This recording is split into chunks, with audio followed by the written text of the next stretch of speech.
আয় আল্লাহ তুমি আমার জ্ঞান বৃদ্ধি করে দাও। শয়তান ছিল বুদ্ধিজীবী, আদম আলাইহিস সালাম ছিলেন জ্ঞানী।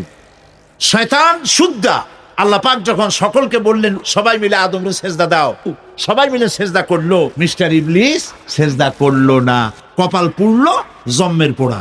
আল্লাহ পাক জিজ্ঞেস করলেন, ইবলিস রে, আমার হুকুমটা তুই মানলি না কেন? কোন জিনিস তোরে বাধা দিল আমার হুকুম অমান্য করতে? মানলি না কেন? সে বলছে, আল্লাহ পাক, এটা মানি নাই একটা বৈজ্ঞানিক কারণেই, একটি দার্শনিক কারণেই মানতে পারি নাই। কারণ হচ্ছে, তারে বানাইছো মাটি দিয়া, আমারে বানাইছো আগুন দিয়া, আমি ওর থেকে অনেক ভালো। নাউযুবিল্লাহ। তো বড় কপাল পোড়া। আগুনের গতি হলো ঊর্ধ্বমুখী, মাটির গতি নিম্নমুখী। ঊর্ধ্বগতি সম্পন্ন একটা জিনিসকে নিম্নমুখী জিনিসের সামনে মাথা নত করতে বলা তোমার একটা অবৈজ্ঞানিক অদার্শনিক হুকুম হয়ে গেছে। নাউযুবিল্লাহ মিন যালিক। আল্লাহ পাক বললেন, মরদুদ, বিতাড়িত, সব আমল বরবাদ করে দিলাম। দেখেন, অপরাধ শয়তান করেছে, অপরাধ আদম আলাইহিস সালামও করেছে। একজন অপরাধ করে শয়তান হয়ে গেল, আর একজন অপরাধ করে আল্লাহর পয়গম্বর হয়ে গেল। কারণ হলো, শয়তান বুদ্ধিজীবী, বুদ্ধির আশ্রয় নিল। আদম আলাইহিস সালাম তিনি বুদ্ধির আশ্রয় নেন নাই, তিনি আকলের, তার জ্ঞানের কাছে তিনি আশ্রয় নিয়েছেন। অর্থাৎ তিনি চিন্তা করতেছিলেন যে আল্লাহ পাক আমাকে নিষেধ করলেন একটা গাছের কাছে যেতে, আমিও গেলাম, বউও গেল, যা নিষেধ করলেন সেটা করলাম। এখন যদি আল্লাহ আমারে প্রশ্ন করেন যে আমার হুকুম অমান্য করলা কেন, কি জবাব দেব? আদম আলাইহিস সালাম জবাব খুঁজে পাচ্ছিলেন না। হযরত আদম আলাইহিস সালাম কোন আর্গুমেন্টের কাছে গেলেন না, কেঁদে কেঁদে অস্থির হয়ে যাচ্ছেন। আল্লাহ রাব্বুল আলামিন যখন প্রশ্ন করবেন, আদম রে, আমার হুকুম ভাঙলি কেন, অমান্য করলি কেন, কি জবাব দেব? আর ঠিক সেই মুহূর্তেই রব্বুল আলামিন প্রশ্ন করলেন, আদম রে, আমার হুকুম অমান্য করলে কেন? হযরত আদম আলাইহিস সালাম কোন বুদ্ধির আশ্রয় না নিয়া তার জ্ঞান তাকে বলে দিল। আল্লাহ তাকে কালেমা শেখায় দিলেন। উদ্বুদ্ধ হয়ে তিনি আল্লাহ রাব্বুল আলামিনের সামনে মাথা নত করে দিয়ে বললেন, রব্বানা যালামনা, হে আল্লাহ, আমি আমার নফসের পরে, যালামনা আনফুসানা, আমি আমার নফসের পরে জুলম করেছি, অত্যাচার করেছি। ওয়া ইন লাম তাগফির লানা, তুমি যদি আমাকে ক্ষমা না করো। জ্ঞান কত দেখেন, শুধু ক্ষমা চান নাই, বলেছেন তুমি যদি আমাকে ক্ষমা না করো, ওয়া তারহামনা, আর যদি দয়া না করো, লানাকুনান্না মিনাল খাসিরিন, আমি ক্ষতিগ্রস্ত হয়ে যাব। রাজি হন নাই?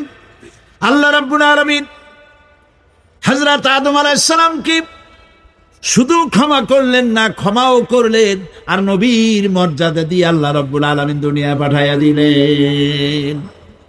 বুদ্ধি দিয়ে কাফেররা বুদ্ধির আশ্রয় গ্রহণ করে সর্বনাশ করেছে, যে পরকাল হইতে পারে না, মরে যাব, আবার উঠবো, আবার এই শরীর কেমনে তৈরি হবে, এইটা তাদের বুদ্ধিতে কুলায় নাই। কিন্তু বুদ্ধি দিয়া চিন্তা করলে বোঝা যাইতো যে হ্যাঁ, পরকাল একটা হইতে পারে।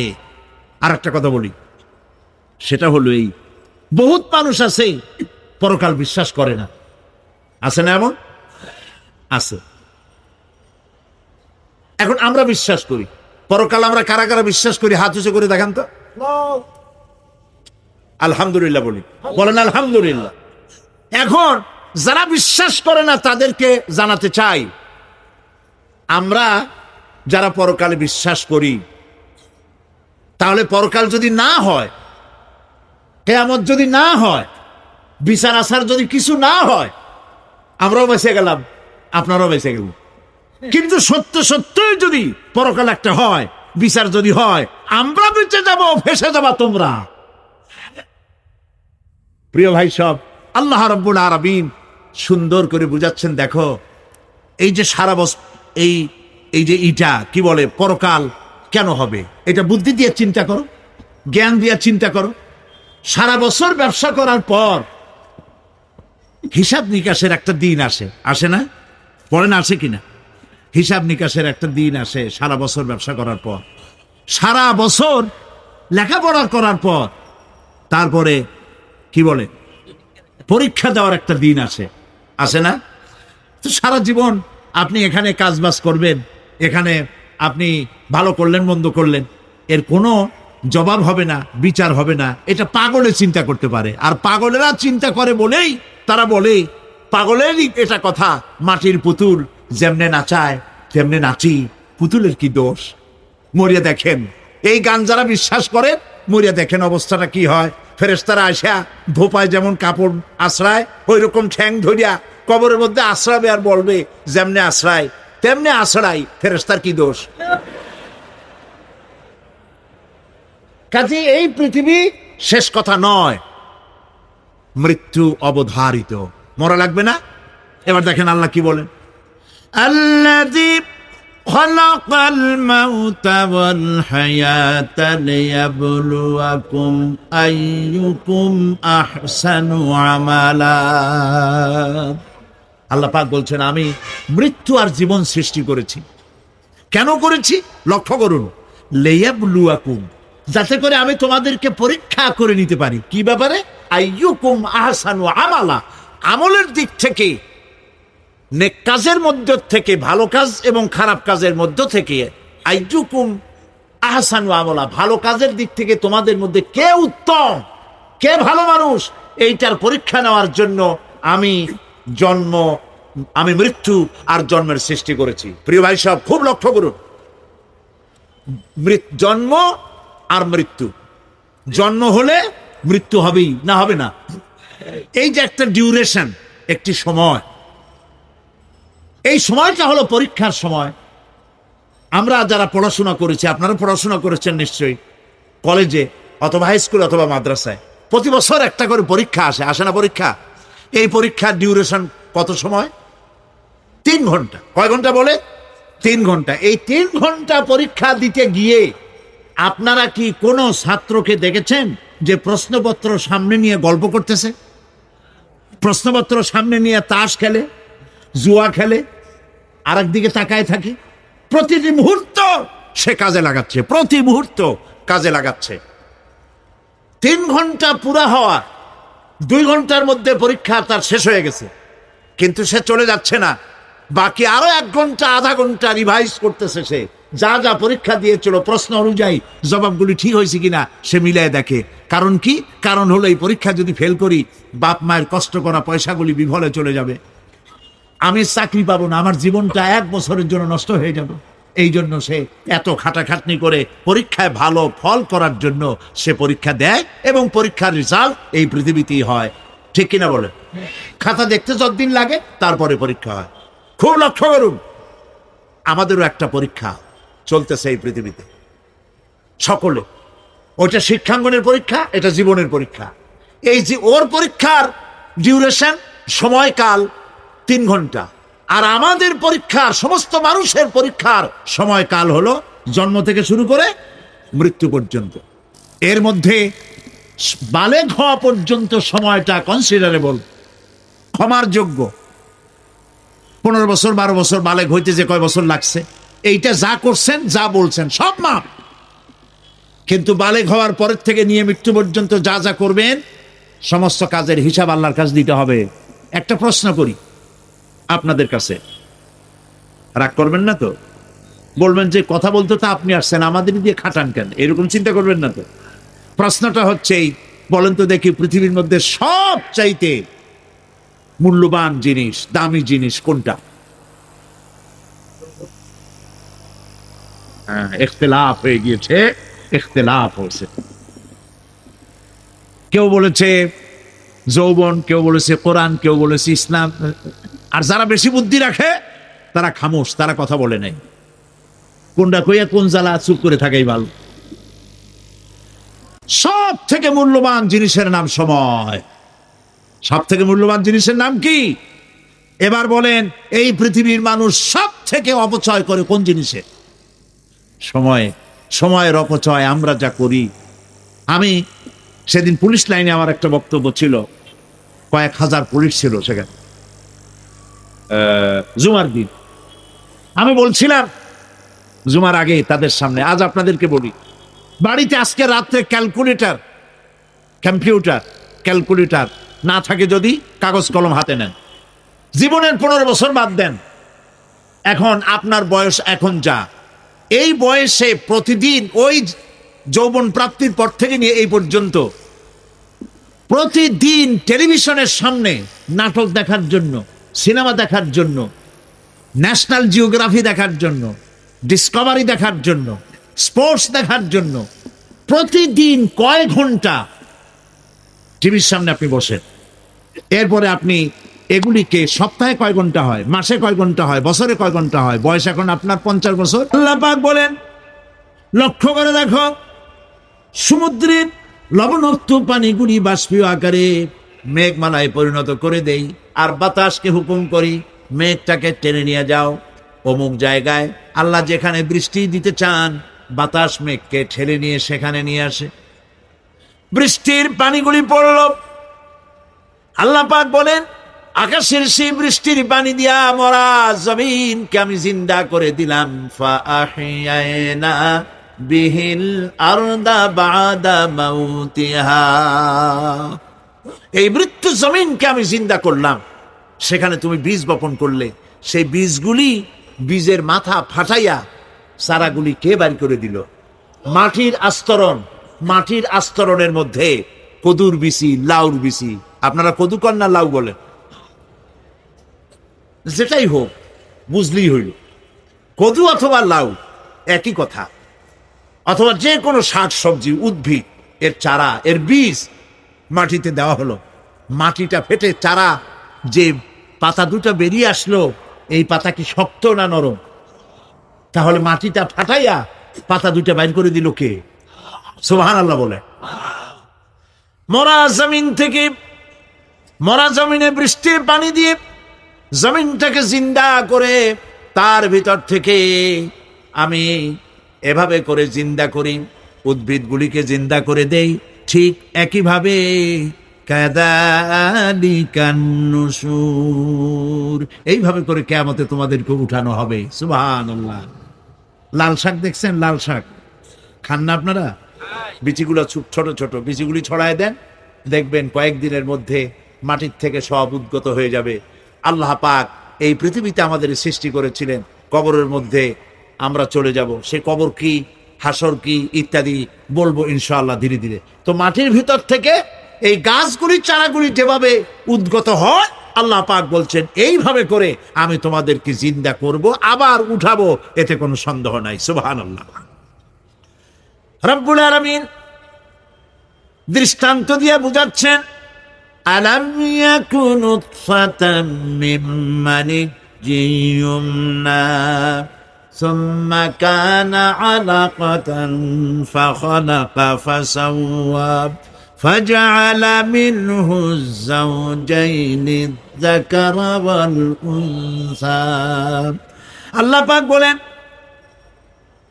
মানুষকে নিকৃষ্টতম মাতৃগর্ভে নিক্ষিপ্ত এক ফোঁটা পানি ছিল না, আমি তার থেকে আকার আকৃতি দিয়ে সুগঠিত করে মানুষের আকার দান করেছি, আর মায়ের পেটের ভিতরে আমি নারী আর পুরুষ বানাইছি, কন্যা সন্তান এবং পুত্র সন্তান বানাইছি। সুবহানাল্লাহ।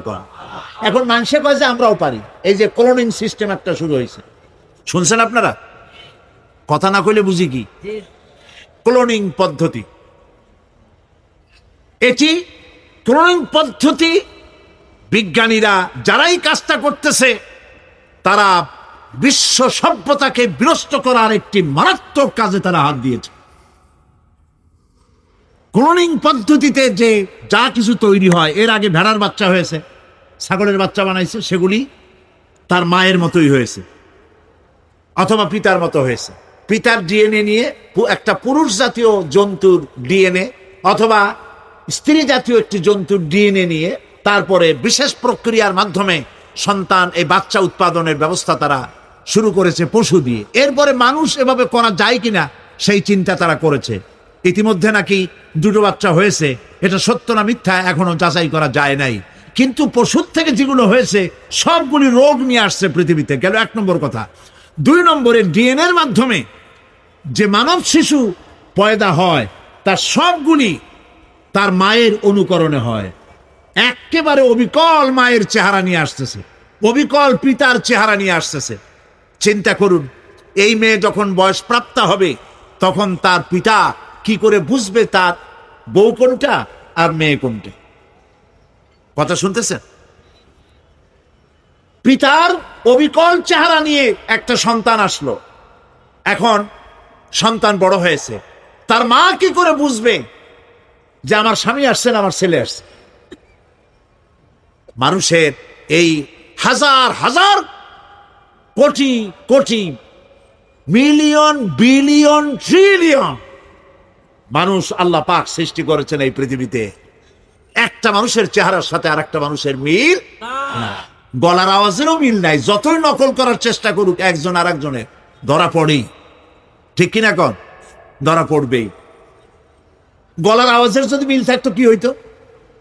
এই যে মাহফিল আসছেন আপনার ওয়াজ শুনতে, বউ আছে বাড়ি, আপনার অবিকল আপনার আওয়াজের মতো একজন, গলার আওয়াজ ঠিক একই রকম, আপনার ঘরের দরজা কাছে যেয়ে বলতো, শুনছো আমি আসছি, দরজা খুলে দাও। তারপর দরজা খুললে কি হইতো চিন্তা করেন? সুবহানাল্লাহ বলবেন না? সুতরাং ক্লোনিং পদ্ধতিতে যারা মানুষ বানাবার চেষ্টা করছে, বিশ্ব সভ্যতাকে ধ্বংস করার জন্য, নৈতিকতার বাঁধকে ভেঙে দিয়ে পৃথিবীকে জেনা ব্যভিচারের একটি বিশাল একটি জাহান্নামে পরিণত করার জন্য তারা এই চেষ্টা চালাচ্ছে। উচিত হবে পৃথিবীর সমস্ত নেতৃবৃন্দ, বিশ্ব নেতৃবৃন্দের ঐক্যবদ্ধ হয়ে এই দুঃসাহসিক কাজকে বাধা দিয়ে বন্ধ করে দেওয়া উচিত। আল্লাহর সৃষ্টির সাথে পাল্লা দিতে গেলে ধ্বংস ছাড়া পথ থাকবে না। লক্ষ্য করেছেন? আপনি সাক্ষী দিলে আজ এক সাক্ষী দেবেন, কালকে বলবেন যে ওই সাক্ষী আমি দেইনি। আজকে সই করেছেন, কালকে বলবেন ওই সই আমি করি নাই। কিন্তু আল্লাহ রাব্বুল আলামিন আপনার ফিঙ্গারপ্রিন্ট, আপনার আঙ্গুলের ছাপ এমন করে দিয়েছেন, এই আঙ্গুল দিয়ে যদি কাগজের উপর একটা টিপ মারেন, টিপ সই করেন, আপনার বাবা কবর থেকে উঠে এসেও বলতে পারবে না যেটা আপনার না। আদম আলাইহিস সালাম থেকে নিয়ে আজ পর্যন্ত, আজ থেকে নিয়ে কিয়ামত পর্যন্ত যত মানুষ পৃথিবীতে এসেছে আর আসবে, কোন মানুষের আঙ্গুলের রেখার সঙ্গে আর একজন আঙ্গুলের রেখার মিল হবে না। এ হচ্ছে আমার আল্লাহর সৃষ্টি। সুবহানাল্লাহ। সুতরাং তিনি বলছেন, আমি মাতৃগর্ভের ভিতরে সন্তান তৈরি করি, সেই সন্তানকে কোনটা কন্যা সন্তান, কোনটা পুত্র সন্তান আমি বানাই। এই কাজটা যিনি পারেন, এবার দেখেন সামনে কি বলতেছেন আল্লাহ। এই কাজটি যিনি করতেছেন, আলাইসা যালিকা বিকাদিরিন আলা আইয়ুহিয়াল মাউতা, এত বড় কাজ যিনি সম্পাদন করেছেন, এক ফোঁটা নাপাক পানি, এক ফোঁটা নিকৃষ্ট গান্দা পানি যা শরীর থেকে নির্গত হলে পরে গোসল ফরজ হয়ে যায়, এমন এক ফোঁটা পানি দিয়ে তোমার জন্মের উৎপত্তি করেছি, আকার দিলাম, হাত দিলাম, পাও দিলাম, চোখ দিলাম, সুন্দর করে বানালাম, তারপরে পৃথিবীতে পাঠালাম। এরপরে তুমি কি করে মনে করতে পারো যে সেই আল্লাহ তোমার মৃত্যুর পরে আবার জিন্দা করতে পারবে না? আলাইসা যালিক, আল্লাহ পাক কি তোমাকে মৃত্যুর পরে, আলাইসা যালিকা বিকাদিরিন, আল্লাহ পাকের পক্ষে এটা কি সম্ভব নয় যে তোমার মৃত্যুর পরে আল্লাহ আবার চিন্তা করবেন? বলেন অবশ্যই পারবেন, বলেন অবশ্যই পারবেন। প্রিয় ভাই সব, আল্লাহ পাকের পরে বলছে, ইয়া আইয়ুহান নাসু ইন কুনতুম ফি রাইবিম মিনাল বা'সি ফাইন্না খালাকনাকুম মিন তুরাব। হে মানব সকল, যদি সন্দেহ হয় যে আমি তোমাদের পরকাল সম্পর্কে, যদি পুনরুত্থান সম্পর্কে যদি তোমাদের সন্দেহ হয়, জানা থাকা উচিত আমি তোমাদেরকে মাটি দিয়ে সৃষ্টি করেছি, মাটির উপকরণ দিয়ে সৃষ্টি করেছি। এই মাটির সাথে মিশে যাবা, আবার উঠানো হবে। মাটিতে কবরের মধ্যে মুর্দা রাখার সময় কি বলি আমরা? মিনহা খালাকনাকুম ওয়া ফিহা নুঈদুকুম। পড়েন সবাই, মিনহা খালাকনাকুম ওয়া ফিহা নুঈদুকুম ওয়া মিনহা নুখরিজুকুম তারাতান উখরা। মাতৃগর্ভের ভিতরে মানুষকে আল্লাহ রাব্বুল আলামিন হাত, পাও, চক্ষু, কর্ণনাসিকা দিয়ে সুন্দর করে মায়ের পেটের ভিতরে বানায়া এই পৃথিবীতে আল্লাহ পাক পাঠায় দেন। আর আল্লাহ পাক বলেন, সুম্মা নুখরিজুকুম তিফলা, বাচ্চার আকারে মায়ের পেট থেকে বের করে দিলাম। যে আল্লাহ রাব্বুল আলামিন এইভাবে করে তোমাদেরকে সৃষ্টি করেন। যালিকা বিআন্নাল্লাহা হুয়াল হক, জেনে রাখো এসব কিছু এই জন্যই ঘটে যেহেতু আল্লাহ রাব্বুল আলামিন আল্লাহ তাআলা মহাসত্য, তিনি যা বলেন তাও সত্য, তার কথার মধ্যে কোনো রকমের বৈপরীত্য নাই। ব্যারোমিটার যন্ত্র আছে, যে যন্ত্রের মাধ্যমে আবহাওয়া মাপা হয়, বৃষ্টি হবে কি হবে না, ঝড় হবে কি হবে না, জলোচ্ছ্বাস হবে কি হবে না, এগুলি ব্যারোমিটার যন্ত্র দিয়া, আবহাওয়া মাপা যন্ত্র দিয়ে তারা মাপে। কিন্তু আপনারা কি কখনো শুনেছেন যে রেডিও টেলিভিশনে বলা হয়েছে সন্দ্বীপ, কুতুবদিয়া, হাতিয়া, সেন্ট মার্টিন এবং বাঁশখালী, আর কি কোন দু একটার নাম, কক্সবাজার, পতেঙ্গা ইত্যাদির উপর দিয়ে 280 মাইল স্পিডে ঝোড়ো হাওয়া প্রবাহিত হবে। আগামীকাল 30 ফিট উঁচু হয়ে জলোচ্ছ্বাস হবে, এরকম কথা বলে কেউ? কি বলে? হইতে পারে, হইতে পারে, বজ্র সহ বৃষ্টিপাত হতে পারে। এবার কোরআন শরীফ দেখুন তো, কোরআন শরীফে কোথাও আছে পরকাল হইলেও হইতে পারে, কবর আযাব এটাও হয়তো হইতে পারে, জান্নাত আর জাহান্নাম থাকতেও পারে, এরকম কথা আছে না।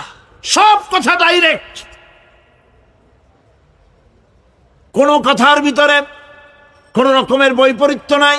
আল্লাহ রাব্বুল আলামিন বলেছেন ইযাস সামাউ ফাতারাত, আকাশ সমূহ যখন বিদীর্ণ হয়ে যাবে, ওয়া ইযাল কাওয়াকিবু তাসারাত, আর যখন তারকা সমূহ বিক্ষিপ্ত হয়ে পড়বে, ওয়া ইযাল কুবুরু বুসিরাত, আর যখন কবরের ভিতরে যা কিছু আছে সব উদ্গীরণ করে দেওয়া হবে। সমস্ত কথাগুলি ডাইরেক্ট। যালিকা বিআন্নাল্লাহা হুয়াল হক, যেহেতু আল্লাহ মহাসত্য। ওমান আস্তাকু মিনাল্লাহি কিলা, আর আল্লাহর চাইতে সত্যবাদী আর কে আছে? বলেন আছে কেউ? সে আল্লাহ রাব্বুল আলামিন বলেন এত কিছু কাজ এত সুন্দর ব্যবস্থাপনা করে যিনি করেন, ওয়া আন্নাহু ইউহিল মাউতা ওয়া আন্নাহু আলা কুল্লি শাইইন কাদির। সে আল্লাহ রাব্বুল আলামিন তোমাদেরকে তোমাদের মৃত্যুর পরে আবার জিন্দা করবেন, এতে সন্দেহ করার কোনো কারণ নাই। وَأَنَّ السَّاعَةَ آتِيَةٌ لَا رَيْبَ فِيهَا وَأَنَّ اللَّهَ يُبْعَثُ مَنْ فِي الْقُبُورِ। আল্লাহ পাক বলছেন অবশ্যই কিয়ামত আসবে, তাকে কেউ বিন্দুমাত্র এতে কোনো সন্দেহ নাই।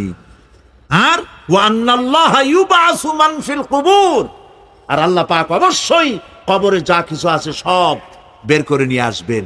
কান্নাহুম জারাদুম মুনতাশির, যেমন আপনারা দেখছেন কিনা এই যে যখন বন্যা বলে, পানি টানি যখন ওঠে, বন্যা নাকি বলে, তুফান, বন্যা ইত্যাদি যখন হওয়ার সম্ভাবনা হয়, তখন মাটি থেকে, গ্রাম্য পরিবেশে দেখা যায় মাটি থেকে পোকামাকড়গুলি এভাবে উঠতে থাকে। দেখছেন না? আপনারা দেখছেন কিনা?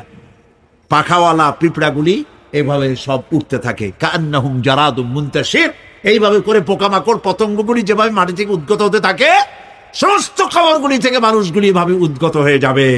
পরকালের জীবন যে হবেই এতে কোনো সন্দেহ নাই, সেই ব্যাপারে আল্লাহ পাক বলছেন আআনতুম আশাদ্দু খালকান আমিস সামাউ বানাহা, তোমরা যে পুনরুত্থান সম্পর্কে অস্বীকার করো, এবার চিন্তা করো তোমারে বানানো কঠিন না ওই মহা আকাশটা বানানো কঠিন? কোনটা কঠিন বলেন না আপনারা, কোনটা কঠিন? আপনারা একটু তাকায় দেখেন তো, এই যে বিশাল প্যান্ডেল, এই প্যান্ডেলে খুঁটি আছে না নাই? আছে কিনা? কতগুলো খুঁটি গুনতে আপনার আধা ঘন্টা খানেক সময় লাগবে, ঠিক না? এই একটা প্যান্ডেল বানাতে যদি এতগুলি খুঁটি লাগে, তাহলে বিশাল আকাশে যদি এইরকম খুঁটি লাগতো আকাশটারে ঝুলায় রাখার জন্য, তাহলে চিন্তা করেন তো খুঁটির জ্বালায় গাড়ি চালানো যাইতো? আছে কোনো খুঁটি? জোরে বলেন আছে? নাই। ওই আকাশটাকে আল্লাহ পাক বলছেন আনতুম আশাদ্দু খালকান আমিস সামাউ বানাহা, তোমারে বানানো কঠিন নয় বিশাল আকাশ বানানো কঠিন? কোনটা কঠিন ছিল? তো ওই আকাশটা বানানোই তো আল্লাহ পাকের কাছে সহজ হয়ে গেছে। তাহলে তোমারে একবার বানাইয়া যে একবার বানাতে পেরেছেন তিনি আবার চিন্তা করতে পারবেন না, এই চিন্তা কেন করো? আল্লাহ রাব্বুল আলামিন কোরআনে কারীমের ভিতরে পরিষ্কার করে বলেছেন, ওরা বলে, কাফের বেঈমানেরা বলে, ক্বালা মান ইউহয়িল ইযামা ওয়া হিয়া রামীম, আমাদের হাড় গোড় যখন পচে যাবে, গলে যাবে, কে আমাদের চিন্তা করবে? জবাবে আল্লাহ পাক বলেন, হে নবী আপনি বলুন, কুল ইউহয়িয়াল্লাযী আনশাহা আউওয়ালা মাররা, আপনি বলে দিন যে আল্লাহ রাব্বুল আলামিন একবার তোমাকে সৃষ্টি করেছেন, প্রথমবার যিনি সৃষ্টি করেছেন দ্বিতীয়বার মৃত্যুর পরে আবার তিনি জিন্দা করবেন। কেন বিশ্বাস করো না? সুতরাং এই যে আল্লাহ পাক মানুষকে জীবন দিয়েছেন, এই জীবনের পরে মৃত্যু, মৃত্যুর পরে আবার আমাদের সকলকে উঠতে হবে এবং আল্লাহ পাকের দরবারে আমাদেরকে উপস্থিত হতে হবে। এই কথাগুলি যারা অস্বীকার করে, পরকাল যারা মানে না, তাদের সম্পর্কে আল্লাহ পাক বলছেন, والذين كذبوا بآياتنا ولقاء الآخرة حبطت أعمالهم, আল্লাহ পাক বলেন যারা পরকালকে অস্বীকার করেছে, আখিরাত যারা মানে না, তাদের জিন্দেগীর সকল আমলগুলিকে আল্লাহ পাক বরবাদ করে দিবেন। পরকালের বিশ্বাসের উপরে ভিত্তি করেই মানুষের চরিত্র ভালো হইতে বলেন পারে। একটা দৃষ্টান্ত দেই, একটা দৃষ্টান্ত। এই যে যারা চুরি করে, ডাকাতি করে, সন্ত্রাস করে মানুষ মারে, এখন তো আল্লাহর রহমতে সন্ত্রাস বন্ধ হয়েছে, হয় নাই? হয়েছে কিনা? সন্ত্রাস বন্ধ হয়েছে, আলহামদুলিল্লাহ বলে। এই সন্ত্রাসগুলি করে কি জন্যে? এদের ধারণা নাই যে আল্লাহ পাক আমাদেরকে উঠাইতে পারবে, আমাদের মৃত্যু হবে, পরকালের চিন্তা নাই বলেই তারা এই কাজটা করে। চাঁদাবাজি, মাস্তানি, কে আপনাকে ঠেকাবে? পুলিশের ভয় আপনি ঘুষ নেবেন না, পুলিশে দেখে ফেলবে। অথবা কোন পুলিশ মনে করলো যে আমার ঊর্ধ্বতন অফিসার তো দেখেন আমি ঘুষ নেই। এরা যাতে অন্যায় না করে, অফিসাররা, গভর্নমেন্টের লোকেরা অন্যায় না করে, জনগণ অন্যায় না করে, সেই জন্য এন্টি করাপশন ডিপার্টমেন্ট রাখা হয়েছে, দুর্নীতি দমন বিভাগ। দুর্নীতি যাতে না করে সেই জন্য দুর্নীতি দমন বিভাগ। দুর্নীতি দমন বিভাগ যেন দুর্নীতি না করে সেজন্য এন্টি করাপশন। এখন দুর্নীতি যাতে না হয়, ওই দমন বিভাগের দুর্নীতি বন্ধ করার জন্য যারাই বানানো হলো, তারাও যাতে আবার দুর্নীতি না করে সেই জন্য এন্টি করাপশন। কত এন্টি বানাবেন? কর ঠিকাইতে পারবেন না, ঠেকাতে পারবেন না।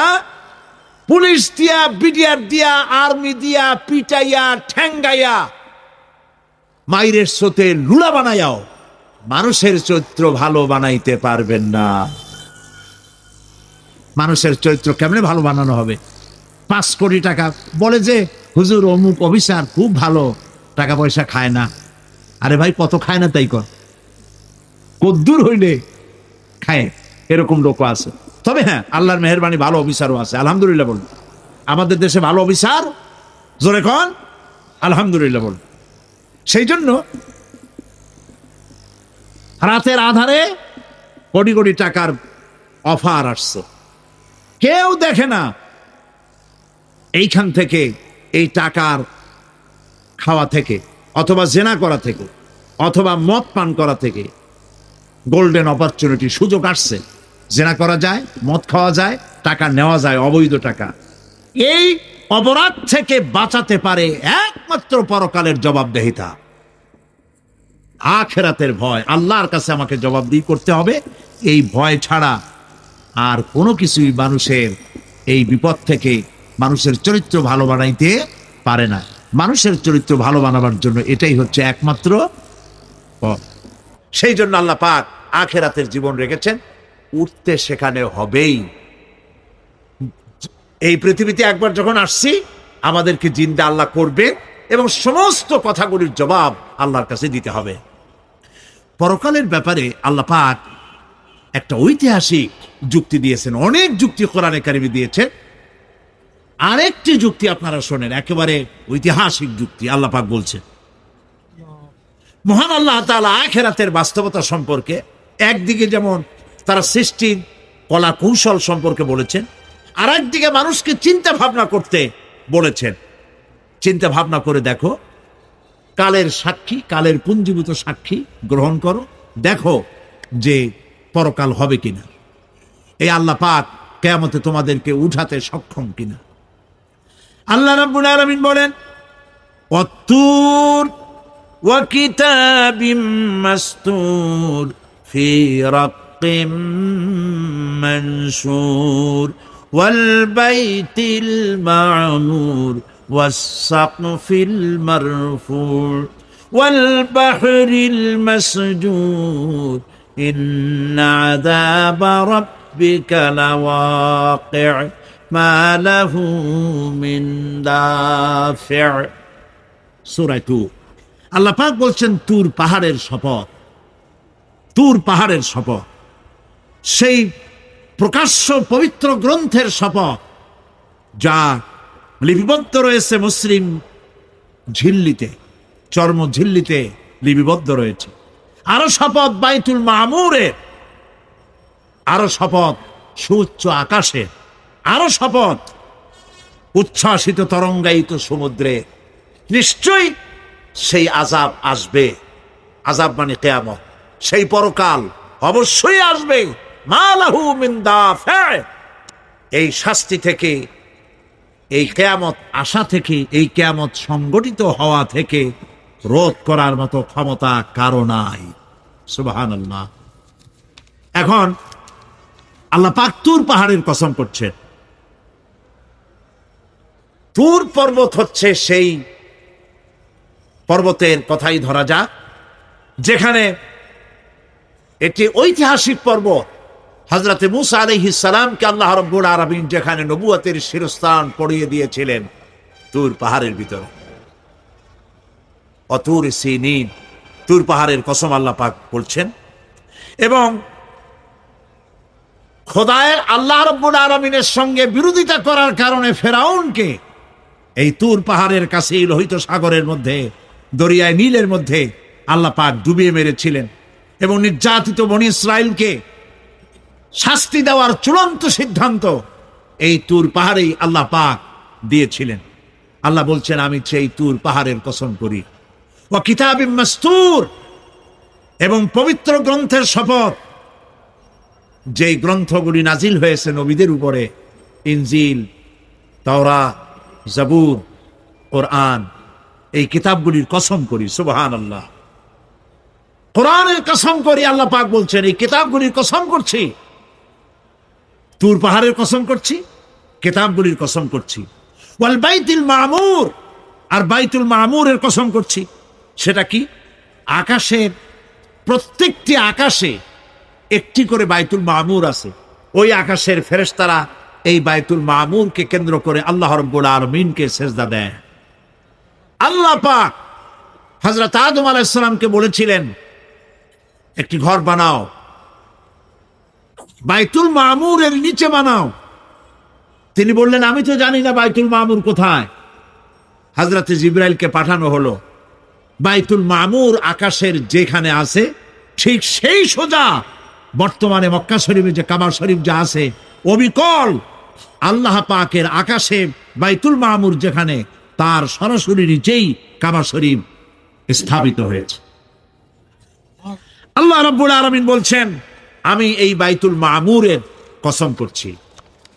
এরপরে আল্লাহ পাক বলছেন যে ফেরেশতারা যে বাইতুল মামুরকে তাওয়াফ করে এবং আল্লাহ পাকের ইবাদত করে, সেই বাইতুল মামুরের কসম। ওয়াস সাকফিল মারফু, সুউচ্চ আকাশের কসম। এই আকাশ আল্লাহ পাক সৃষ্টি করেছেন বিগাইরে আমাদিন, কোন রকমের কোন খুঁটি ছাড়াই। সুবহানাল্লাহ বলি আমরা। এই বিশাল আকাশ সম্পর্কে ওই যে বুদ্ধিজীবী যারা, কোরআনের জ্ঞান যাদের কাছে নাই, তারা বলে যে আকাশ বলতে কিছু নাই, ওইটা একটা নীলা নীলা বহুত দূর, সেই জন্য নীলা নীলা দেখা যায়।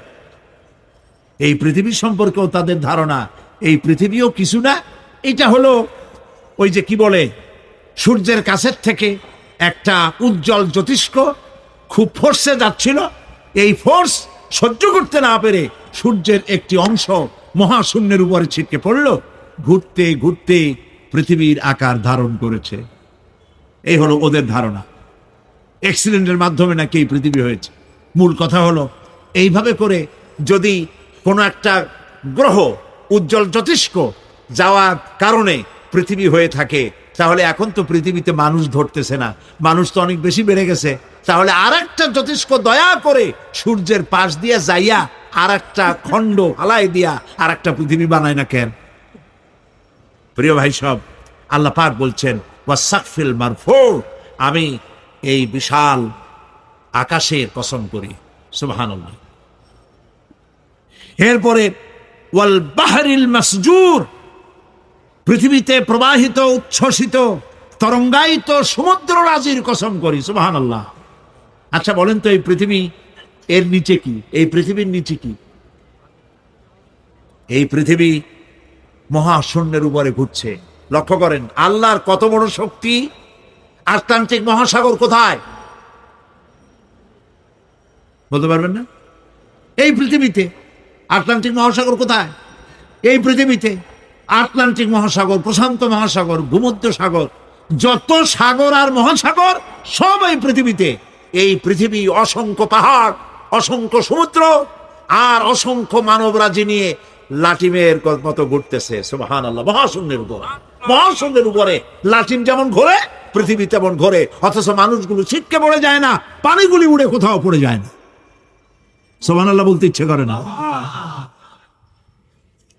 আল্লাহ রাব্বুল আলামিন সূরা ইয়াসিনের মধ্যে বলেছেন লাশ-শামসু ইয়ানবাগি লাহা আন তুদরিকাল কমারা ওয়ালাল লাইলু সাবিকুন নাহার ওয়া কুল্লুন ফি ফালাকিন ইয়াসবাহুন। সূর্য চন্দ্রের অধিকার নষ্ট করতে পারে না। রাত দুপুরের সময় সূর্য উঠবে না, দিনের দুপুর বেলায় চন্দ্র উদিত হয়ে সূর্যের আলোকে নিষ্প্রভ করতে পারে না। চন্দ্র সূর্যের আগে যেতে পারে না, সূর্য চন্দ্রের আগে যেতে পারে না, কারো গায়ে কারো ধাক্কা লাগে না। অসংখ্য তারকারাজি উড়ে বেড়াতেছে, কারো সাথে কারো কোনো ধাক্কা নাই, কোনো সংঘর্ষ নাই। মহাশূন্যের উপরে সূর্য চন্দ্র যেমন ঘোরে, ওয়া কুল্লুন ফি ফালাকি ইয়াসবাহুন, চাঁদ আর সূর্য যেমন ঘোরে, মহাশূন্যে যা আছে তাও ঘোরে। এই পৃথিবীটা মহাশূন্যের উপরে, গোটা পৃথিবী, সমস্ত সমুদ্র আর মহাসমুদ্র নিয়ে সব ঘুরতেছে। সুবহানাল্লাহ। ওয়াল বাহরিল মাসজুর, তরঙ্গায়িত উচ্ছ্বসিত সমুদ্র রাজির কসম করি। সমুদ্র সন্দ্বীপ যাওয়ার সময় কেমন অবস্থা হয় যদি তুফানে পড়েন? দাল্লা মান তাদউনা ইল্লা ইয়াহু, সকলের কথা মানুষ ভুলে যায়। মৌজুন কাল জিবাল, পাহাড়ের মতো যখন ঢেউগুলো আসতে থাকে সবাই সব ভুলে যায়, তখন মনে পড়ে শুধু আল্লাহ। হিসাব নিকাশের একটা দিন আসে, আসে না? পড়েন আসে কিনা? হিসাব নিকাশের একটা দিন আসে সারা বছর ব্যবসা করার পর, সারা বছর লেখাপড়া করার পর, তারপরে কি বলে পরীক্ষা দেওয়ার একটা দিন আসে, আসে না? তো সারা জীবন আপনি এখানে কাজবাজ করবেন, এখানে আপনি ভালো করলেন মন্দ করলেন, এর কোনো জবাব হবে না, বিচার হবে না। এটা পাগলে চিন্তা করতে পারে, আর পাগলেরা চিন্তা করে বলেই তারা বলে, পাগলেরই এটা কথা, মাটির পুতুল যেমনে নাচায় তেমনে নাচি, পুতুলের কি দোষ? মরিয়া দেখেন, এই গান যারা বিশ্বাস করে মরিয়া দেখেন অবস্থাটা কি হয়। ফেরেশতারা আসা ধোপায় যেমন কাপড় আশ্রায়, ওই রকম ঠ্যাং ধরিয়া কবরের মধ্যে আশ্রাবে আর বলবে যেমনে আশ্রায় তেমনে আশ্রাই, ফেরেশতার কি দোষ? কাজে এই পৃথিবী শেষ কথা নয়, মৃত্যু অবধারিত, মরা লাগবে না। এবার দেখেন আল্লাহ কি বলেন, আল্লাযী খালাকাল মাউতা ওয়াল হায়াতা লিয়াবলুয়াকুম আইয়ুকুম আহসানু আমালা। আল্লাহ পাক বলছেন আমি মৃত্যু আর জীবন সৃষ্টি করেছি কেন করেছি লক্ষ্য করুন, লিয়াবলুয়াকুম, যাতে করে আমি তোমাদেরকে পরীক্ষা করে নিতে পারি। কি ব্যাপারে? আইয়ুকুম আহসানু আমালা, আমলের দিক থেকে, নেক কাজের মধ্য থেকে, ভালো কাজ এবং খারাপ কাজের মধ্য থেকে, আইয়ুকুম আহসানু আমলা, ভালো কাজের দিক থেকে তোমাদের মধ্যে কে উত্তম, কে ভালো মানুষ, এইটার পরীক্ষা নেওয়ার জন্য আমি মৃত্যু আর জন্মের সৃষ্টি করেছি। প্রিয় ভাই সব খুব লক্ষ্য করুন, জন্ম আর মৃত্যু, জন্ম হলে মৃত্যু হবেই, না হবে না। এই যে একটা ডিউরেশন, একটি সময়, এই সময়টা হলো পরীক্ষার সময়। আমরা যারা পড়াশোনা করেছি, আপনারা পড়াশোনা করেছেন নিশ্চয়ই, কলেজে অথবা হাই স্কুল অথবা মাদ্রাসায় প্রতি বছর একটা করে পরীক্ষা আসে না পরীক্ষা? এই পরীক্ষার ডিউরেশন কত সময়? 3 ঘন্টা। কয় ঘন্টা বলে? 3 ঘন্টা। এই 3 ঘন্টা পরীক্ষা দিতে গিয়ে আপনারা কি কোনো ছাত্রকে দেখেছেন যে প্রশ্নপত্র সামনে নিয়ে গল্প করতেছে, প্রশ্নপত্র সামনে নিয়ে তাস খেলে, জুয়া খেলে, আর একদিকে তাকায় থাকে? প্রতিটি মুহূর্ত সে কাজে লাগাচ্ছে, প্রতি মুহূর্ত কাজে লাগাচ্ছে। 3 ঘন্টা পুরা হওয়া, 2 ঘন্টার মধ্যে পরীক্ষা তার শেষ হয়ে গেছে, কিন্তু সে চলে যাচ্ছে না, বাকি আরো 1 ঘন্টা আধা ঘন্টা রিভাইজ করতেছে। সে যা যা পরীক্ষা দিয়েছিল প্রশ্ন অনুযায়ী জবাবগুলি ঠিক হয়েছে কিনা সে মিলায় দেখে। কারণ কি? কারণ হলো এই পরীক্ষা যদি ফেল করি, বাপ মায়ের কষ্ট করা পয়সাগুলি বিফলে চলে যাবে, আমি চাকরি পাবো না, আমার জীবনটা 1 বছরের জন্য নষ্ট হয়ে যাবে। এই জন্য সে এত খাটাখাটনি করে পরীক্ষায় ভালো ফল করার জন্য সে পরীক্ষা দেয়, এবং পরীক্ষার রেজাল্ট এই পৃথিবীতেই হয়। ঠিক কিনা বলে? খাতা দেখতে যতদিন লাগে তারপরে পরীক্ষা হয়। খুব লক্ষ্য করুন, আমাদেরও একটা পরীক্ষা চলতেছে এই পৃথিবীতে, সকলে। ওইটা শিক্ষাঙ্গনের পরীক্ষা, এটা জীবনের পরীক্ষা। এই যে ওর পরীক্ষার ডিউরেশন, সময়কাল 3 ঘন্টা, আর আমাদের পরীক্ষার, সমস্ত মানুষের পরীক্ষার সময়কাল হলো জন্ম থেকে শুরু করে মৃত্যু পর্যন্ত। এর মধ্যে বালেগ হওয়া পর্যন্ত সময়টা কনসিডারেবল, ক্ষমার যোগ্য। 15 বছর 12 বছর বালেগ হইতে যে কয় বছর লাগছে, এইটা যা করছেন যা বলছেন সব মাপ। কিন্তু বালেগ হওয়ার পরের থেকে নিয়ে মৃত্যু পর্যন্ত যা যা করবেন সমস্ত কাজের হিসাব আল্লাহর কাছে দিতে হবে। একটা প্রশ্ন করি আপনাদের কাছে, রাগ করবেন না তো? বলবেন যে কথা বলতে তো আপনি আসছেন, আমাদের দিয়ে খাটান কেন, এরকম চিন্তা করবেন না তো? প্রশ্নটা হচ্ছে এই, বলেন তো দেখি, পৃথিবীর মধ্যে সব চাইতে মূল্যবান জিনিস, দামি জিনিস কোনটা? ইখতিলাফ হয়ে গিয়েছে, ইখতিলাফ হয়েছে। কেউ বলেছে যৌবন, কেউ বলেছে কোরআন, কেউ বলেছে ইসলাম। আর যারা বেশি বুদ্ধি রাখে তারা খামোশ, তারা কথা বলে নাই। কোনটা কইয়া কোন জ্বালা চুপ করে থাকাই ভালো। সব থেকে মূল্যবান জিনিসের নাম সময়। সব থেকে মূল্যবান জিনিসের নাম কি? এবার বলেন, এই পৃথিবীর মানুষ সব থেকে অপচয় করে কোন জিনিসে? সময়ে। সময়ের অপচয় আমরা যা করি। আমি সেদিন পুলিশ লাইনে আমার একটা বক্তব্য ছিল, কয়েক হাজার পুলিশ ছিল সেখানে, জুমার দিন। আমি বলছিলাম জুমার আগে তাদের সামনে, আজ আপনাদেরকে বলি, বাড়িতে আজকে রাত্রে ক্যালকুলেটর না থাকে, যদি কাগজ কলম হাতে নেন, জীবনের 15 বছর বাদ দেন, এখন আপনার বয়স এখন যা, এই বয়সে প্রতিদিন ওই যৌবন প্রাপ্তির পর থেকে নিয়ে এই পর্যন্ত প্রতিদিন টেলিভিশনের সামনে নাটক দেখার জন্য, সিনেমা দেখার জন্য, ন্যাশনাল জিওগ্রাফি দেখার জন্য, ডিসকভারি দেখার জন্য, স্পোর্টস দেখার জন্য প্রতিদিন কয় ঘন্টা টিভির সামনে আপনি বসেন। এরপরে আপনি এগুলিকে সপ্তাহে কয় ঘন্টা হয়, মাসে কয় ঘন্টা হয়, বছরে কয় ঘন্টা হয়, বয়স এখন আপনার 50 বছর। আল্লাহ পাক বলেন, লক্ষ্য করে দেখো, সমুদ্রের লবণাক্ত পানিগুলি বাষ্পীয় আকারে মেঘমালায় পরিণত করে দেই, আর বাতাসকে হুকুম করি মেঘটাকে টেনে নিয়ে যাও অমুক জায়গায়। আল্লাহ যেখানে বৃষ্টি দিতে চান, বাতাস মেঘকে ঠেলে নিয়ে সেখানে নিয়ে আসে, বৃষ্টির পানিগুলি পড়ল। আল্লাহ পাক বলেন, আকাশের সেই বৃষ্টির পানি দিয়া মরা জমিনকে আমি জিন্দা করে দিলাম। ফাআহইয়ানা বিহিল আরদা বাদা মাউতিহা, এই মৃত্যু জমিনকে আমি জিন্দা করলাম। সেখানে তুমি বীজ বপন করলে, সেই বীজগুলি, বীজের মাথা ফাটাইয়া চারাগুলি কে বাড়ি করে দিল? মাটির আস্তরণ, মাটির আস্তরণের মধ্যে কদুর বিচি, লাউর বিচি, আপনারা কদু কন না লাউ বলেন, যেটাই হোক বুঝলেই হইল, কদু অথবা লাউ একই কথা, অথবা যে কোনো শাক সবজি, উদ্ভিদ, এর চারা, এর বীজ মাটিতে দেওয়া হলো। মাটিটা ফেটে চারা, যে পাতা দুটো বেরিয়ে আসলো, এই পাতা কি শক্ত না নরম? তাহলে মাটিটা ফাটাইয়া পাতা দুইটা বাইর করে দিল কে? সুবহানাল্লাহ বলে। মরা জমিন থেকে, মরা জমিনে বৃষ্টির পানি দিয়ে জমিনটাকে জিন্দা করে তার ভিতর থেকে আমি এভাবে করে জিন্দা করি, উদ্ভিদগুলিকে জিন্দা করে দেই।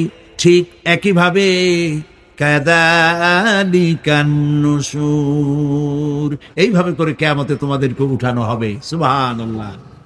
লাল শাক দেখছেন? লাল শাক খান না আপনারা? বিচিগুলো ছোট ছোট, বিচিগুলি ছড়ায় দেন, দেখবেন কয়েকদিনের মধ্যে মাটির থেকে সব উদ্গত হয়ে যাবে।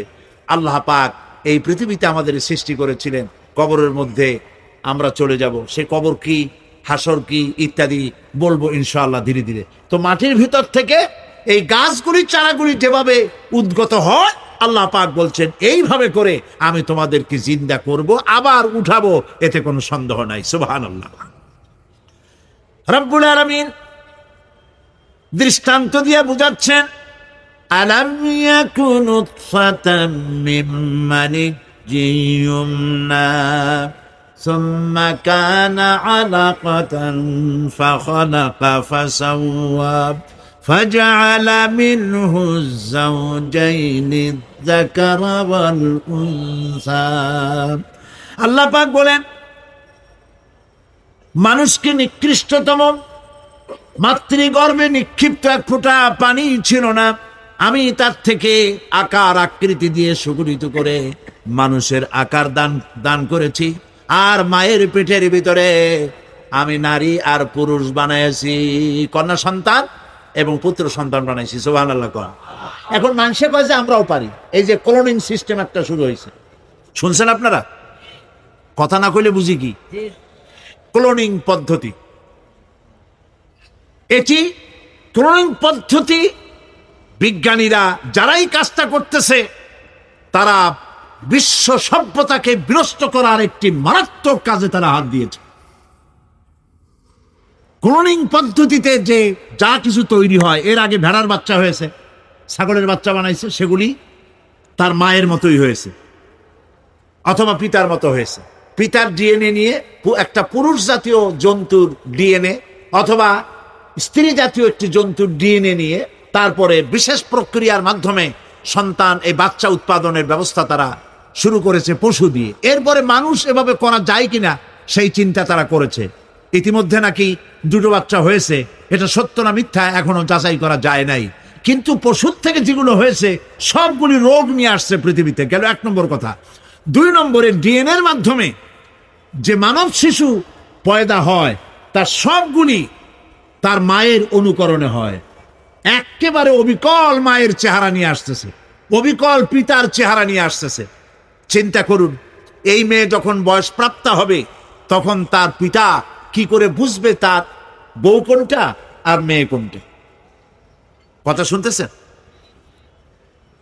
পিতার অবিকল চেহারা নিয়ে একটা সন্তান আসলো, এখন সন্তান বড় হয়েছে, তার মা কি করে বুঝবে যে আমার স্বামী আসছেন, আমার ছেলে আসছে? মানুষের এই হাজার হাজার crore crore million billion trillion মানুষ আল্লাহ পাক সৃষ্টি করেছেন এই পৃথিবীতে, একটা মানুষের চেহারার সাথে আর একটা মানুষের মিল না, গলার আওয়াজেরও মিল নাই। যতই নকল করার চেষ্টা করুক একজন আর একজনের, ধরা পড়েই, ঠিক কিনা কন? ধরা পড়বেই। গলার আওয়াজের যদি মিল থাকতো কি হইতো? এই যে মাহফিল আসছেন আপনার ওয়াজ শুনতে, বউ আছে বাড়ি, আপনার অবিকল আপনার আওয়াজের মতো একজন, গলার আওয়াজ ঠিক একই রকম, আপনার ঘরের দরজা কাছে যেয়ে বলতো, শুনছো আমি আসছি, দরজা খুলে দাও। তারপর দরজা খুললে কি হইতো চিন্তা করেন, সুবহানাল্লাহ বলবেন না?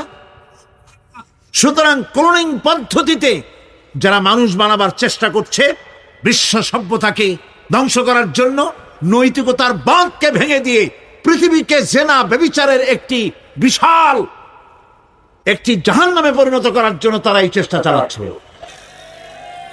উচিত হবে পৃথিবীর সমস্ত নেতৃবৃন্দ, বিশ্ব নেতৃবৃন্দের ঐক্যবদ্ধ হয়ে এই দুঃসাহসিক কাজকে বাধা দিয়ে বন্ধ করে দেওয়া উচিত।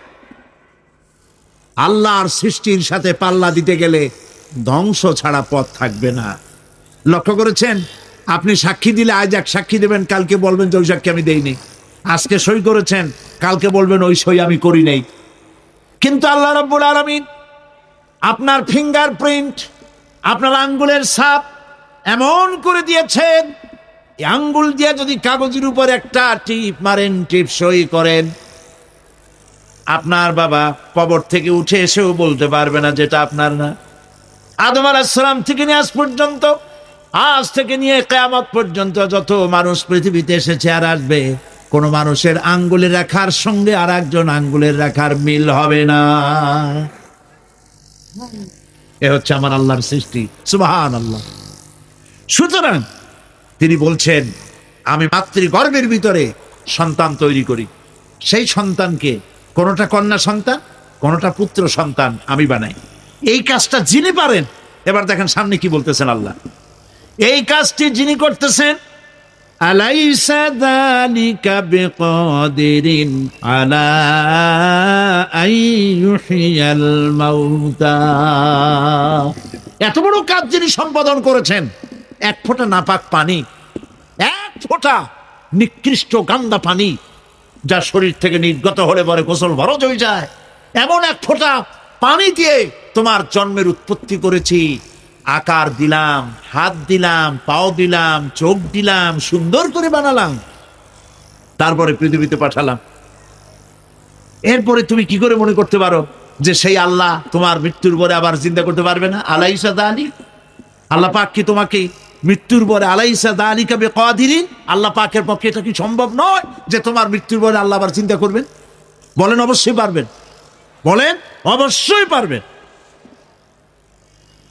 প্রিয় ভাই সব, আল্লাহ পাক এর পরে বলছে, ইয়া আইয়ুহান নাসু ইন কুনতুম ফি রাইবিম মিনাল বা'সি ফাইন্না খালাকনাকুম মিন তুরাব। হে মানব সকল, যদি সন্দেহ হয় যে আমি তোমাদের পরকাল সম্পর্কে, যদি পুনরুত্থান সম্পর্কে যদি তোমাদের সন্দেহ হয়, জানা থাকা উচিত আমি তোমাদেরকে মাটি দিয়ে সৃষ্টি করেছি, মাটির উপকরণ দিয়ে সৃষ্টি করেছি। এই মাটির সাথে মিশে যাবা, আবার উঠানো হবে। মাটিতে কবরের মধ্যে মুর্দা রাখার সময় কি বলি আমরা? মিনহা খালাকনাকুম ওয়া ফিহা নুঈদুকুম। পড়েন সবাই, মিনহা খালাকনাকুম ওয়া ফিহা নুঈদুকুম ওয়া মিনহা নুখরিজুকুম তারাতান উখরা। মাতৃগর্ভের ভিতরে মানুষকে আল্লাহ রাব্বুল আলামিন হাত পাও চক্ষু কর্ণনাসিকা দিয়ে সুন্দর করে মায়ের পেটের ভিতরে বানায়া এই পৃথিবীতে আল্লাহ পাক পাঠায় দেন। আর আল্লাহ পাক বলেন, সুম্মা নুখরিজুকুম তিফলা, বাচ্চার আকারে মায়ের পেট থেকে বের করে দিলাম।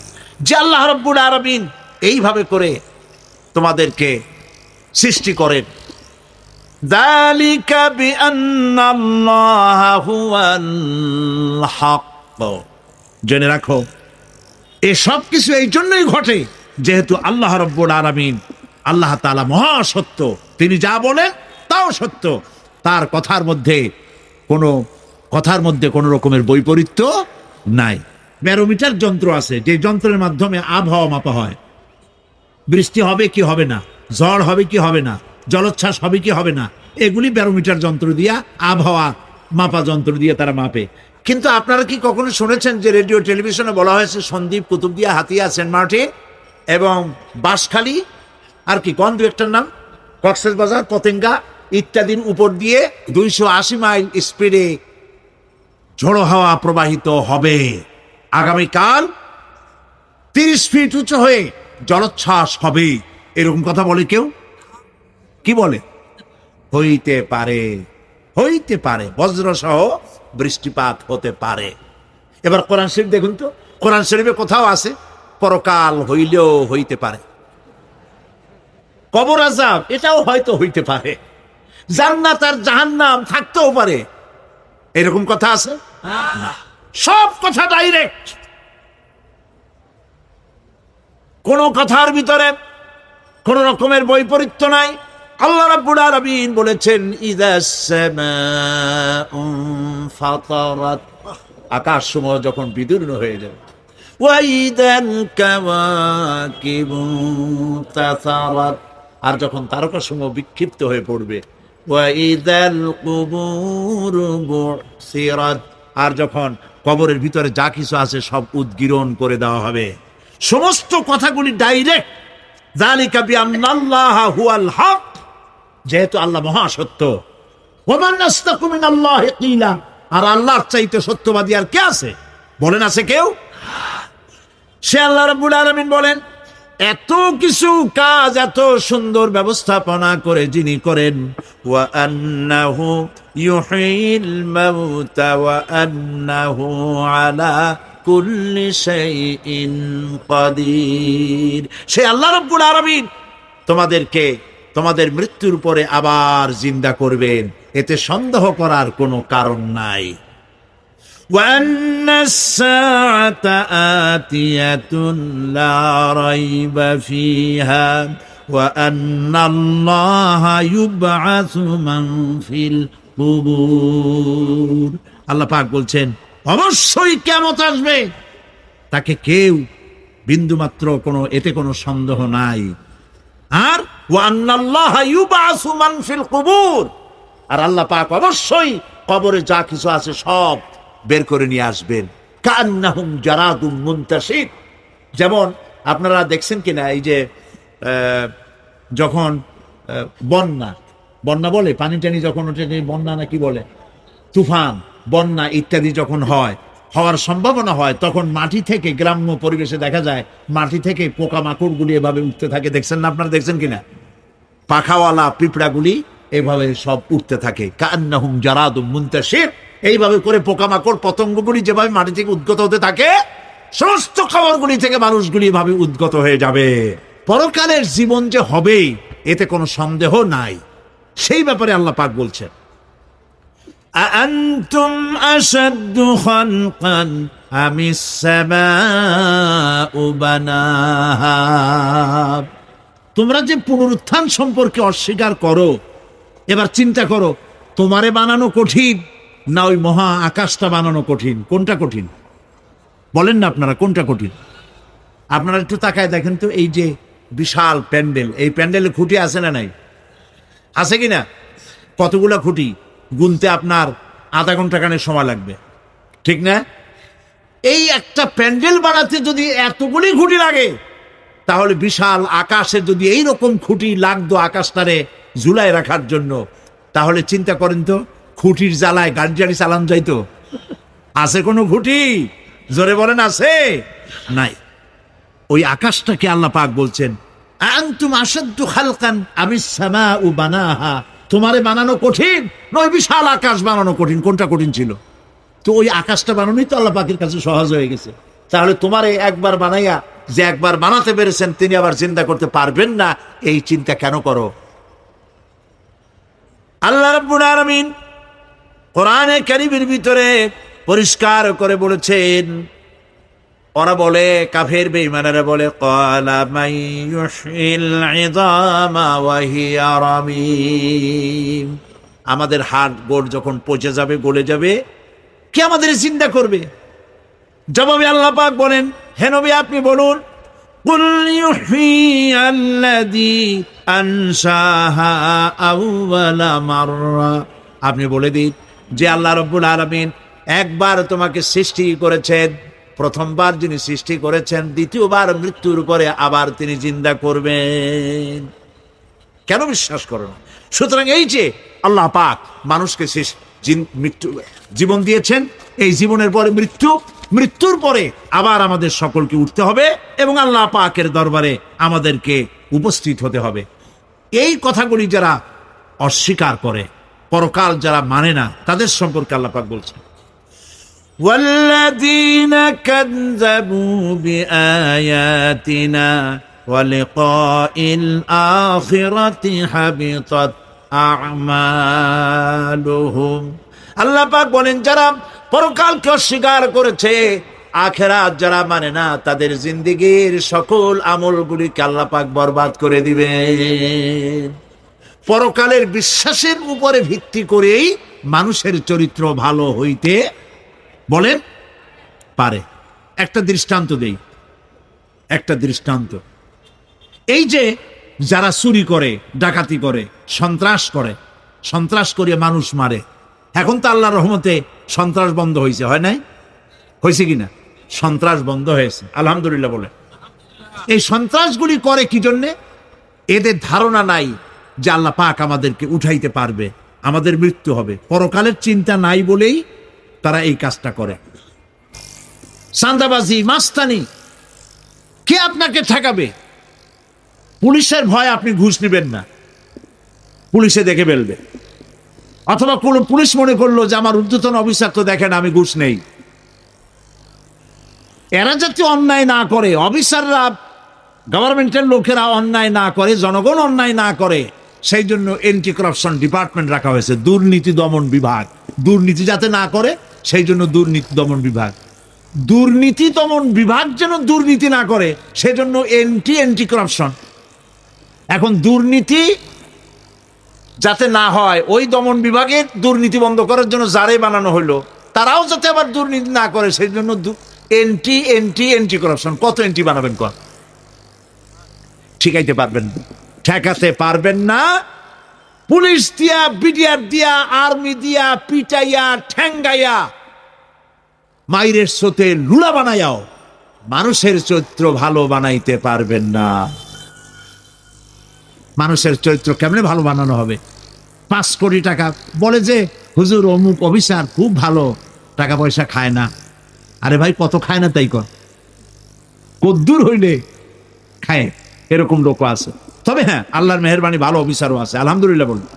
আমাদের দেশে ভালো অফিসার, জোরে কন আলহামদুলিল্লাহ বলুন। সেই জন্য রাতের আধারে কোটি কোটি টাকার অফার আসছে, কেউ দেখে না। এইখান থেকে, এই টাকার খাওয়া থেকে, অথবা জেনা করা থেকে, অথবা মদ পান করা থেকে গোল্ডেন অপরচুনিটি, সুযোগ আসছে। জেনা করা যায়, মদ খাওয়া যায়, টাকা নেওয়া যায়, অবৈধ টাকা। এই অপরাধ থেকে বাঁচাতে পারে একমাত্র পরকালের জবাবদেহিতা, আখিরাতের ভয়। আল্লাহর কাছে আমাকে জবাবদিহি করতে হবে, এই ভয় ছাড়া আর কোনো কিছুই মানুষের এই বিপদ থেকে মানুষের চরিত্র ভালো বানাইতে পারে না। মানুষের চরিত্র ভালো বানাবার জন্য এটাই হচ্ছে একমাত্র পথ। সেই জন্য আল্লাহ পাক আখিরাতের জীবন রেখেছেন, উঠতে সেখানে হবেই। এই পৃথিবীতে একবার যখন আসছি, আমাদেরকে জিন্দা আল্লাহ করবে এবং সমস্ত কথাগুলির জবাব আল্লাহর কাছে দিতে হবে। পরকালের ব্যাপারে আল্লাহ পাক একটা ঐতিহাসিক যুক্তি দিয়েছেন, অনেক যুক্তি কোরআনে কারিমে দিয়েছেন।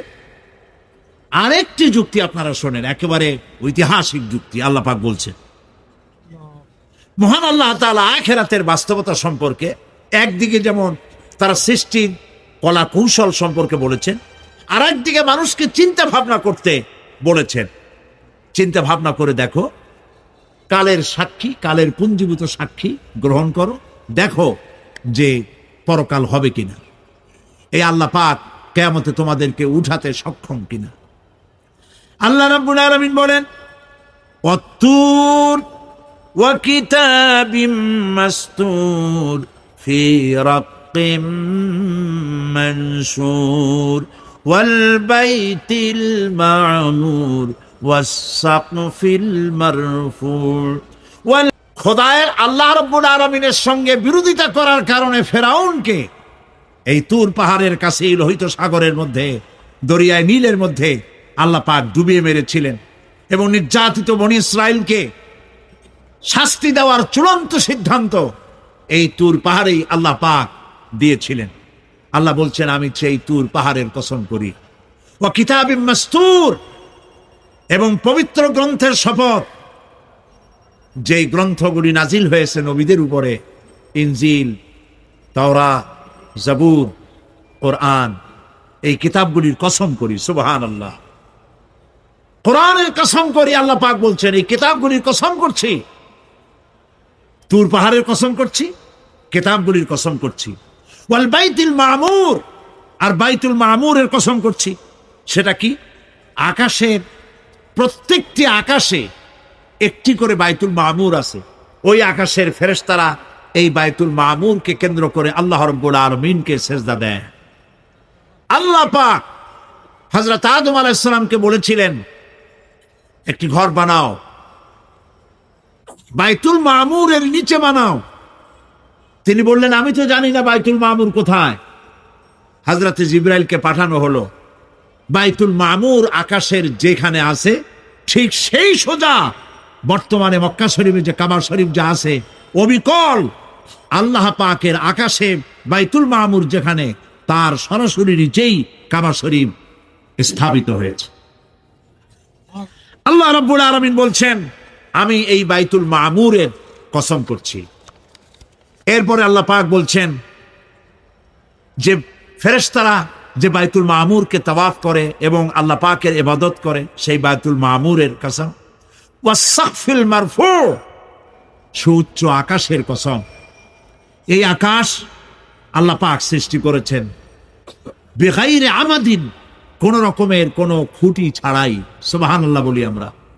এই বিশাল আকাশ সম্পর্কে ওই যে বুদ্ধিজীবী যারা, কোরআনের জ্ঞান যাদের কাছে নাই, তারা বলে যে আকাশ বলতে কিছু নাই, ওইটা একটা নীলা নীলা, বহুত দূর, সেই জন্য নীলা নীলা দেখা যায়।